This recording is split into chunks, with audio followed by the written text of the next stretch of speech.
السلام علیکم ورحمۃ اللہ وبرکاتہ۔ دوستو، آپ دیکھ رہے ہیں میرا یوٹیوب چینل۔ امید ہے آپ جہاں کہیں بھی ہوں گے خوش بھی ہوں گے اور محفوظ بھی۔ محترم ناظرین کرام، اس وقت جدہ سعودی عرب سے بہت ہی بری خبر آ رہی ہے، بہت زیادہ بری خبر کہ وہاں بارش آئی، موسلا دھار بارش آئی، اور بارش اتنی شدید تھی کہ تھوڑی ہی دیر میں وہ بارش کا پانی سیلاب اور باڑھ میں تبدیل ہو گیا۔ کہا جاتا ہے کہ سیلاب کی ہزاروں ویڈیو کل سے سوشل میڈیا کی زینت بنے ہوئے ہیں، اور جمعرات کی دوپہر میں کالے بادل چھا گئے۔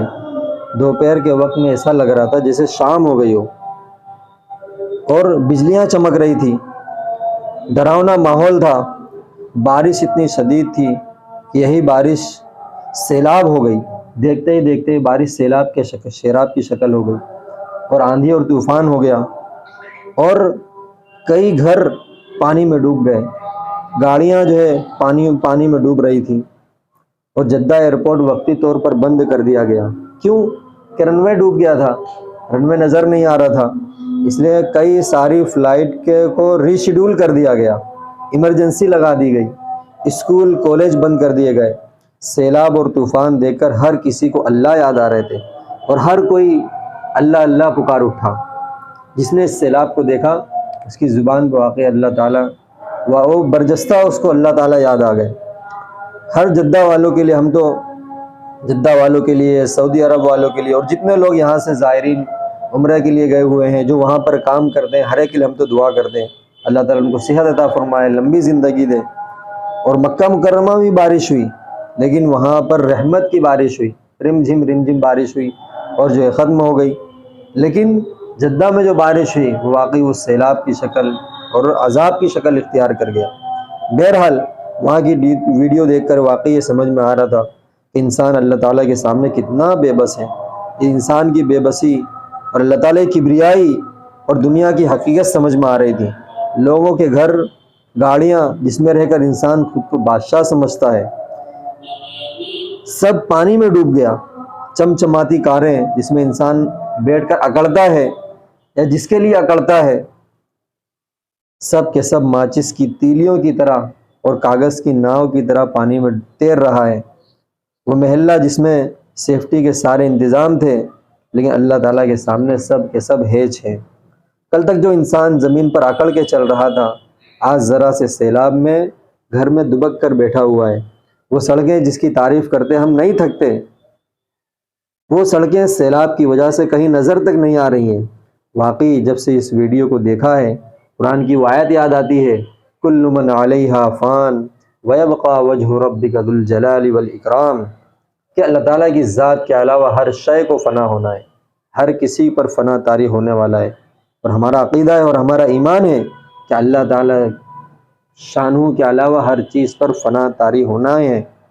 اور آپ نے یہ بھی دیکھا ہوگا کہ بہت سارے سائنسدان اور ماہرین اس سیلاب کو فطری اور نیچرل چیز سمجھ رہے ہیں، اس کو فطری بتا رہے ہیں، اس کو نیچرل بتا رہے ہیں کہ یہ تو ہوتا رہتا ہے، ہمیں کسی سے کوئی انکار نہیں ہے۔ لیکن ہم ایمان والے ہیں، ہمارے لیے تو جو پیمانہ ہے وہ قرآن کریم ہے، احادیث مبارکہ ہے، ہمارے لیے وہ چیز پیمانہ ہے۔ اس لیے ہر حادثے کو، ہر سیلاب، زلزلہ، آندھیاں، طوفان، وبائیں، یہ اللہ تعالیٰ کی ناراضگی کے طور پر اس میں کہا گیا ہے۔ اب جدہ میں جو سیلاب ہے وہ عذاب ہے یا کیا ہے، وہ سبق ہے۔ ہم اتنے بڑے نہیں ہو گئے ہیں کہ ہم اس کو عذاب کہیں یا اس کو کہ کہیں کہ ان کو سبق سکھایا گیا، ایسا نہیں ہے، بلکہ یہ ہمیں اللہ تعالیٰ کے اوپر چھوڑ دینا چاہیے۔ اللہ تعالیٰ اس سیلاب کے ذریعے سے آخر ان سے کیا چاہتے ہیں۔ لیکن ہمارے لیے ضروری ہے ہم وہاں کے رہنے والوں کے لیے، ہر ایک کے لیے جو ہے ہم دعا کریں، ہے نا، ہر ایک کے لیے ہم جو ہے دعا کریں۔ ہاں یہ ہے کہ سیلاب، زلزلہ، آفت، بلائیں اس لیے آتی ہیں کہ انسان اللہ کی طرف رجوع کرے، توبہ کرے، استغفار کرے۔ حدیث پاک میں آتا ہے، حدیث پاک جب ہم پڑھتے ہیں تو پتہ چلتا ہے، حضرت حذیفہ رضی اللہ عنہ کی حدیث ہے کہ اس میں حضور صلی اللہ علیہ وسلم نے فرمایا، خدا کی قسم تم امر بالمعروف اور نہی عن المنکر کرتے رہو، ورنہ تم پر اللہ تعالیٰ کی طرف سے عذاب آئے گا۔ پھر ایسا وقت آئے گا کہ تم دعائیں مانگو گے، تمہاری دعائیں قبول نہیں ہوں گی۔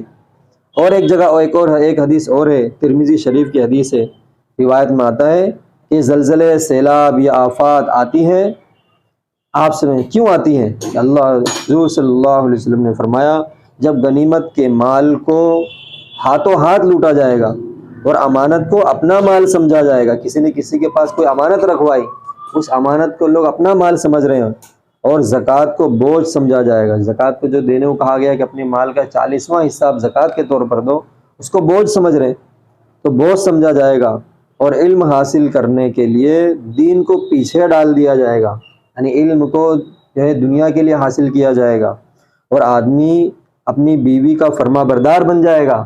دیکھو ہر کوئی اپنے بیوی کا فرما بردار بنے چلے جا رہا ہے، تو آدمی اپنی بیویوں کا فرما بردار بن جائے گا، اور بیٹا باپ سے دور اور دوست سے قریب ہو جائے گا، یعنی کوئی بیٹا جب بھائی سے ملے گا اور بیٹا جب باپ سے ملے گا ایسا لگتا ہے اس کو بہت بوجھ محسوس ہو رہا ہے، اور جب کسی دوست سے ملتا ہے ایسا لگتا ہے کہ دونوں بھائی ہیں، تو ایسا نہیں ہونا چاہیے۔ اور مسجد میں شور و غل عام ہو جائے گا، ہے نا، مسجد میں خوب شور و غل ہوگا، لوگ بلند آواز سے مسجد میں بات کریں گے، اور آگے یوں آیا تمہارا سردار فاسق اور گنہگار ہوگا، اور تمہاری قوم کا لیڈر ذلیل شخص ہوگا، اور لوگوں کی عزت اس کے شر سے بچنے کے لیے کی جائے گی، یعنی اتنے لوگوں کا شر اتنا زیادہ بڑھ جائے گا کہ لوگ کسی کی عزت کریں گے تو اس کے یہ نہیں کہ اس کے اندر کوئی اچھی چیز ہے، بلکہ اس کے شر سے بچنے کے لیے لوگ اس کی عزت کریں گے۔ ہم دیکھ لیں، اور ناچ گانا جو ہے عام ہو جائے گا، شراب کھلے عام پی جانے لگے گی۔ آج کے لوگ پہلے کے لوگوں کو، جو ہم سے پہلے جو لوگ دنیا سے جا چکے ہیں، آج کے لوگ پہلے کے لوگوں کو برا بھلا کہنے لگیں گے، تو پھر خدا کی طرف سے عذاب کا انتظار کرو۔ یہ حدیث شریف کہ خدا کی طرف سے عذاب کا انتظار کرو۔ کیا ہوگا؟ کیسے عذاب آئیں گے؟ عذاب ایسے ایسے آئیں گے کہ سرخ آندھی، پھر زلزلوں، زمین کے دھسانے، زمین میں دھسائے جانے، اور شکلوں کے مسخ ہونے، اور آسمان سے پتھر برسنے، اور سیلاب، اور ایسے عذاب لگاتار یکے بعد دیگرے ظاہر ہوتے رہیں گے۔ اس کی مثال دی ہے آگے چل کے، ایک تسبیح ٹوٹنے سے اس کے دانے گرتے ہیں، ایک کے بعد ایک گرتے رہتے ہیں، ایک کے بعد دیگرے، اس طریقے اس کے سارے دانے جو ہے بغیر قابو کے اس طریقے سے دانے گرتے ہیں، اس طریقے سے جو اللہ تعالیٰ کا عذاب آئے گا۔ اور ہم اس لیے اللہ تعالیٰ سے دعا ہے اللہ تعالیٰ ہم تمام کو جو ہے معاف فرمائے، اور جو ہے کسی پر جب دیکھو کسی دوسرے کے اوپر جب کوئی مصیبت آتی ہے تو ہمیں ایسا لگتا ہے کہ اس کو سبق سکھایا جا رہا ہے، اس کے اوپر عذاب آ رہا ہے، اور جب ہم پر آتا ہے تو ہم یہ سمجھتے ہیں کہ ہم پر جب کوئی مصیبت آتی ہے تو یہ سمجھتے ہیں ہماری آزمائش ہے، تو ایسا نہیں ہے۔ یہ آزمائش ہر ایک کے لیے ہے، دنیا نتیجے کی جگہ نہیں ہے، بلکہ تو آزمائش کی جگہ ہے، تو ہمارا ہو یا کسی اور کا معاملہ ہو، ہر ایک کے لیے آزمائش کا معاملہ ہے۔ اللہ تعالیٰ ہم سب کو جو ہے معاف فرمائے۔ قرآن کریم میں آتا ہے وَتُوبُوا إِلَى اللَّهِ جَمِيعًا أَيُّهَا الْمُؤْمِنُونَ، کہ سارے مسلمانوں کو چاہیے کہ علی الاعلان اور اجتماعی طور پر اللہ تعالیٰ سے توبہ کریں۔ اللہ تعالیٰ سے دعا ہم سب کو